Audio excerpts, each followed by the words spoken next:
So today's really quick video is just a little point about when you're teeing the ball up with the driver, exactly whereabouts on the face we should have the ball position. So understand for me that when you're hitting the driver, the ball's about 2 inches in the air. So of course, if I come in a little bit closer, at contact, we want to strike it somewhere near the middle of the club face. But remember, at contact with the driver, the club head is going to be up and in the air somewhat. So if you're a player who has the ball teed up high, and we know that at contact, when we strike the ball, the club's off the ground. When you ground the club back on the floor, the golf ball would actually appear to be somewhat towards the toe of the golf club. Okay, so the problem is, if you're addressing the ball with the driver and you've got the ball slap bang in the middle of that club head, at impact, when that club rises up, you're going to see that the strike point shifts somewhat out towards the heel, which isn't ideal.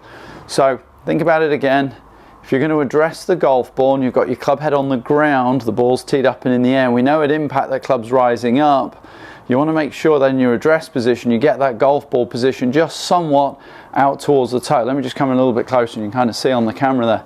So we want to get that contact point just a little, the address position just slightly towards the toe, so that of course when that club rises up through impact, we then get the strike more centered. The easiest way to do it is simply to address the ball, okay, and then put the club in there at impact. Mimic your impact position with the ball in the middle of the club face, and then just gently let the club drop to the ground, and you'll see the ball will just go somewhat out towards the toe of the club.